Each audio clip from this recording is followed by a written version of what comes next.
ओम नमश्चंडिकायै। अथ श्री दुर्गा सप्तशती चौथा अध्याय। इंद्र आदि देवताओं द्वारा देवी की स्तुति। महर्षि मेधा बोले, देवी ने जब पराक्रमी दुरात्मा महिषासुर को मार गिराया और असुरों की सेना को मार दिया, तब इंद्रादि समस्त देवता अपने सिर तथा शरीर को झुकाकर भगवती की स्तुति करने लगे। जिस देवी ने अपनी शक्ति से यह जगत व्याप्त किया है और जो संपूर्ण देवताओं तथा महर्षियों की पूजनीय है, उस अंबिका को हम भक्ति पूर्वक नमस्कार करते हैं। वह हम सब का कल्याण करे। जिस अतुल प्रभाव और बल का वर्णन भगवान विष्णु, शंकर और ब्रह्मा जी भी नहीं कर सके, वही चंडिका देवी इस संपूर्ण जगत का पालन करे और अशुभ भय का नाश करे।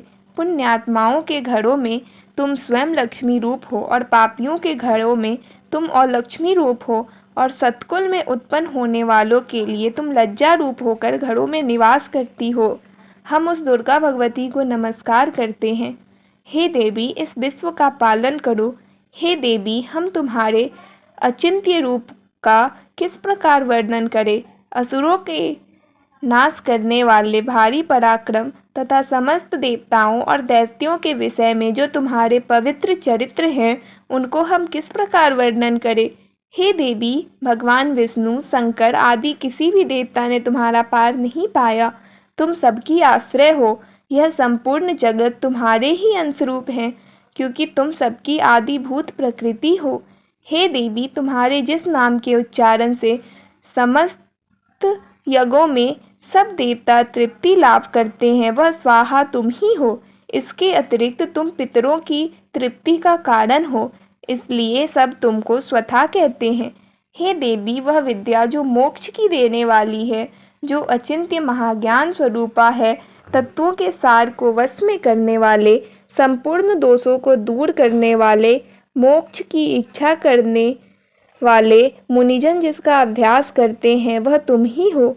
तुम वाणी रूप हो और दोष रहित ऋक् तथा यजुर्वेदों की एक उद्गाता और सुंदर पदों के पाठ करने वाले साम वेद की आश्रय रूपा हो। तुम भगवती हो। इस विश्व की उत्पत्ति एवं पालन के लिए तुम वार्ता के रूप में प्रकट हुई हो, और तुम संपूर्ण संसार की पीड़ा हरने वाली हो। हे देवी, जिससे सारे शास्त्रों को जाना जाता है, वह मेधा शक्ति तुम ही हो, और दुर्गम भवसागर से पार करने वाली नौका भी तुम ही हो। लक्ष्मी रूप से विष्णु भगवान के हृदय में निवास करने वाली और भगवान महादेव द्वारा सम्मानित गौरी देवी तुम ही हो। मंद मुस्कान वाले निर्मल पूर्ण चंद्र बिंब के समान और उत्तम सुवर्ण की मनोहर कांति से कमनीय तुम्हारे मुख को देखकर भी महिषासुर क्रोध में भर आया। यह बड़े आश्चर्य की बात है। और हे देवी, तुम्हारा यही मुख जब क्रोध से भर गया तो उदयकाल के चंद्रमा की भांति लाल हो गया और तनी हुई भौहों के कारण विकराल रूप हो गया। उसे देखकर भी महिषासुर के शीघ्र प्राण नहीं निकल गए। यह बड़े आश्चर्य की बात है। आपके कुपित मुख के दर्शन करके भला कौन जीवित रह सकता है। हे देवी, तुम हमारे कल्याण के लिए प्रसन्न हो। आपके प्रसन्न होने से इस जगत का अभ्युदय होता है, और जब आप क्रुद्ध हो जाती है तो कितने ही कुलों का सर्वनाश हो जाता है। यह हमने अभी अभी जाना है कि जब तुमने महिषासुर की बहुत बड़ी सेना को देखते देखते मार दिया। हे देवी, सदा अभ्युदय देने वाली, तुम जिस पर प्रसन्न हो जाती हो, वही देश में सम्मानित होते हैं। उनके धन एवं यश की वृद्धि होती है। उनका धर्म कभी शिथिल नहीं होता, और उनके यहाँ अधिक पुत्र पुत्रियाँ और नौकर होते हैं। हे देवी, तुम्हारी कृपा से ही धर्मात्मा पुरुष प्रतिदिन श्रद्धा पूर्वक यज्ञ करता है और धर्मानुकूल आचरण करता है, और उसके प्रभाव से स्वर्गलोक में जाता है, क्योंकि तुम तीनों लोकों में मनोवांछित फल देने वाली हो। हे माँ दुर्गे, तुम स्मरण करने पर संपूर्ण जीवों के भय नष्ट कर देती हो, और स्थिर चित्त वालों के द्वारा चिंतन करने पर उन्हें और अत्यंत मंगल कर देती हो। हे दारिद्र्य दुख नाशिनी देवी, तुम्हारे सिवा दूसरा कौन है। तुम्हारा चित्त सदा दूसरों के उपकार में लगा रहता है। हे देवी, तुम शत्रुओं को इसलिए मारती हो कि उनके मारने से दूसरों को सुख मिलता है, वह चाहे नरक में जाने के लिए चिरकाल तक पाप करते रहे हों, किंतु तुम्हारे साथ युद्ध करके सीधे स्वर्ग को जाएं, इसलिए तुम उनका वध करती हो। हे देवी, क्या तुम दृष्टिपात्र मात्र से समस्त असुरों को भस्म नहीं कर सकती? अवश्य ही कर सकती हो, किंतु तुम्हारा शत्रुओं को शस्त्रों के द्वारा मारना इसलिए है कि शस्त्रों के द्वारा मरकर वे स्वर्ग को जाएं।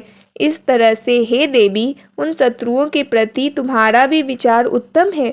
हे देवी, तुम्हारे उग्र खड्ग की चमक से और त्रिशूल की नोक की कांति की किरणों से असुरों की आंखें फूट नहीं गई। उसका कारण यह था कि वे किरणों से शोभायमान तुम्हारे चंद्रमा के समान आनंद प्रदान करने वाले सुंदर मुख को देख रहे थे।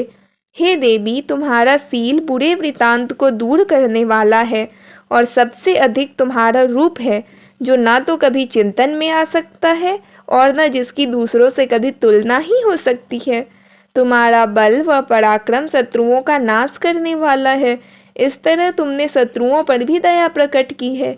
हे देवी, तुम्हारे बल की किसके साथ बराबरी की जा सकती है, तथा शत्रुओं को भय देने वाला इतना सुंदर रूप भी और किसका है? हृदय में कृपा और युद्ध में निष्ठुरता, ये दोनों बातें तीनों लोकों में तुम ही में देखने में आई है। हे माता, युद्ध भूमि में शत्रुओं को मारकर तुमने उन्हें स्वर्ग लोक में पहुंचाया है। इस तरह तीनों लोकों की तुमने रक्षा की है तथा उन उन्मत्त असुरों से जो हमें भय था उसको भी तुमने दूर किया है। तुमको हमारा नमस्कार है। हे देवी, तुम शूल तथा खड्ग से हमारी रक्षा करो। हे चंडिके, आप अपने शूल को घुमाकर पूर्व, पश्चिम, उत्तर तथा दक्षिण दिशाओं में हमारी रक्षा करो।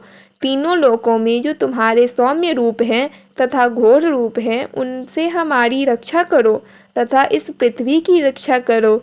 हे अंबिके, आपके कर पल्लवों में जो खड्ग, शूल और गदा आदि शस्त्र शोभा पा रहे हैं, उनसे हमारी रक्षा करो।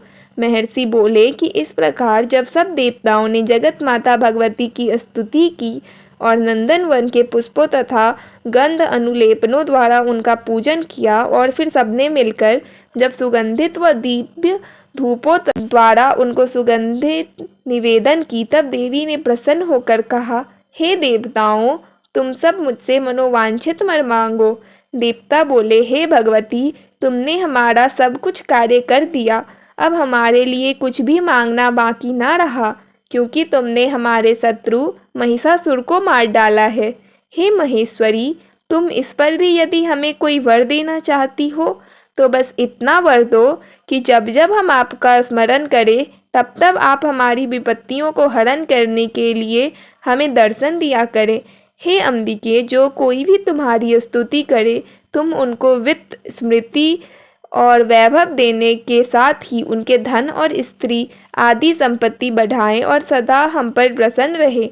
महर्षि बोले, हे राजन, देवताओं ने जब जगत के लिए तथा अपने लिए इस प्रकार का प्रश्न किया तो बस तथास्तु कहकर देवी अंतर्धान हो गई।